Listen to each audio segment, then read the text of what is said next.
లోపల మనం ఒకటి చెప్పుకుందాం, ఒక వంటకం గురించి. అది చాలా పురాణాలలో నుంచి, వైద్యశాస్త్ర గ్రంథాల నుంచి, పాకశాస్త్రం నుంచి సేకరించబడింది ఫ్రెండ్స్. అది ఏంటిదో చూడండి. తినరా మై మరచి, తినరా మై మరచి, తినరా మై మరచి, లపిసక లపాసి లప్ప, లపిసక లపాసి లప్ప అని వాటిని తినరా. మనమందరం కూడా మైమరిచి అదేంటో తెలుసుకుందామా మిత్రమా? తెలుసుకుందాం. సమితాం వర్జయేతే తే ఘృతే సీతాం తతో నన్యసేత్, చరామజ్జాది సంయుక్తా పాయాసా భోజ్యేత్తదా, ఏ లైలాదియుతా తజ్జేరక్లిషికా మమితా మతా, లపిసక బృహణం దృశ్యా వాతా పితాహరా గురుహం. అక్బర్ ఆస్థానంలో నవరత్నాల్లో ఒకడైన తొండరమల్లు అనే అతను ఆర్థిక మంత్రి అన్నమాట. మంచి యోధుడు, మేధావి. ఆయనకు తొండరానందము లేదా ఆయుర్వేద సౌఖ్యం అనే గ్రంథాన్ని రాశాడు. అందులో ఆ కాలపు కొన్ని ఆహార పదార్థాల గురించి ఉన్నదంట. ఆహార పదార్థాల గురించి ఉన్నది. ఏంటి ఆహార పదార్థాల గురించి? భావమిశ్రుడి భావప్రకాశ, ఈ ఆయుర్వేద సౌఖ్య వైద్య గ్రంథాలు, క్షేమశర్మ కాగా క్షేమ కుతూహలము పాకశాస్త్ర గ్రంథం.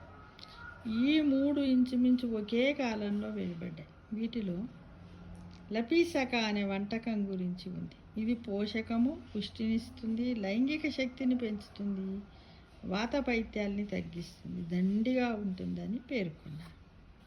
పోషకాల్లో రకాలున్నాయి. రోగిని త్వరగా కోలుకునేలా చేసేవి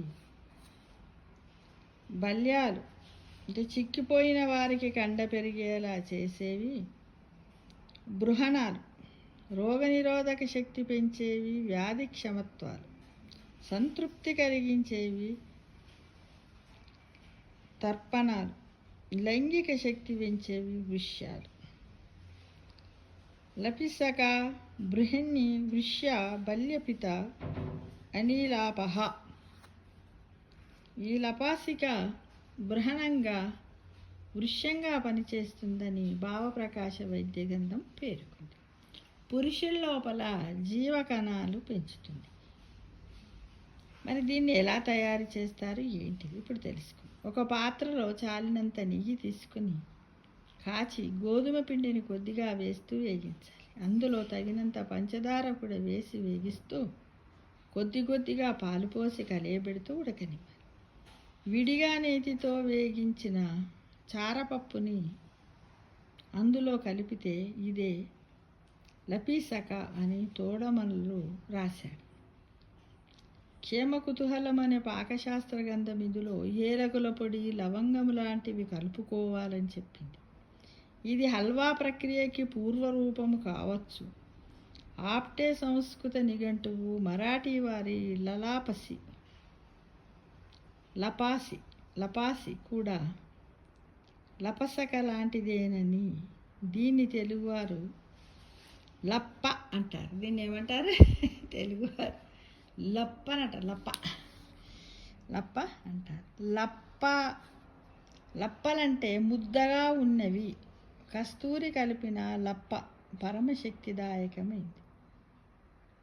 కంచముగని మోవి కమ్మదేనే లారగించి, లంచముగ కస్తూరి లప్పలు రాల ఇంచంగా, దీరు వెంకటేశుడు నీ పాప పసజ్జ మంచమెక్కె నలమెల్లం ఘనాచారి అంటూ అన్నమయ్య శృంగార కీర్తనల్లో శ్రీ వెంకటేశ్వరుడు నాంచారమ్మ కమ్మతేనెలాద అదరపానము చేశాక లంచంగా కస్తూరి లప్పలు తిని ఆ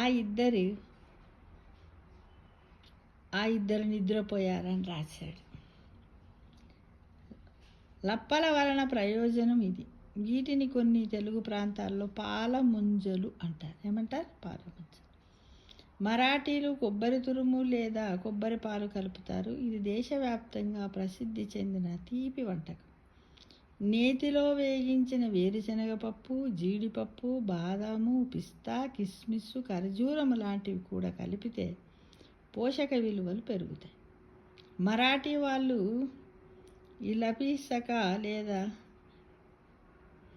లపీస్ అని గోధుమ రవ్వతో వండుతున్నారు ఇప్పుడు. ఈ రవ్వని లప్సీ రవ్వ లేదా డాలియా అని పిలుస్తారు. బొంబాయి రవ్వతో హల్వా లేదా రవ్వ కేసరి చేసినట్టే గోధుమ రవ్వతో లప్సీని తయారు చేస్తారు. దీనికి స్వచ్ఛమైన నెయ్యి, సుగంధ ద్రవ్యాలు చాలినంత కలిపినప్పుడు క్షేమ కుతూహలము. దీన్ని శుద్ధ లప్సిక అని పేరు చెప్తారు. శుద్ధ లప్సిక అంటారు. నువ్వు అడిగినంత ఇవ్వటానికి నాకేమి ఇంత లప్పలేదు అంటూ ఉంటాం కోపంగా. నువ్వేంటి బాగా అడుగుతున్నావు, నాకేమి ఇంత లప్పలేదు అంటాం కదా. అంటే ఇక్కడ లప్ప అంటే బంగారం ముద్ద. లపీసక, లపాసి, లప్ప అనే ఈ వంటకము కూడా ఏ రంగులు కలిపాల్సిన పని లేకుండానే బంగారపు రంగులో ఉంటుంది. బొంబాయి రవ్వ వచ్చి మన సాంప్రదాయ వంటకాల స్వరూప స్వభావాలను మార్చేసింది. హల్వాని గోధుమ రవ్వ లేదా గోధుమ పిండితో వండుకుంటాం కదా మిత్రమా. ఇది అన్నమాట. ఏంటిది? తినరా మై మరచి లపీసకాల లపాసి లప్ప. లపీసక లపాసి లప్ప అని దీని గురించి మనం ఒక చోట సేకరించాను మిత్రమా. ఇది చదువుతుంటే కూడా మనము చెబుతూ ఉంటే కూడా అది టేస్ట్ ఇలా ఉంటుందని గెస్ చేసేటట్టుగా ఉంది. మనకు తెలుసు కదా, గోధుమ రవ్వతో గోధుమ పిండితో అప్పుడప్పుడు చేస్తాం కదా, చాలా బాగుంటుంది. ఆరోగ్యానికి కూడా మంచిది. ఇంకా బెల్లంతో కానీ చక్కెరతో కానీ చేసుకుంటే చాలా బాగుంటుంది. అన్ని వయసుల వారు కూడా తినచ్చు. Thank you.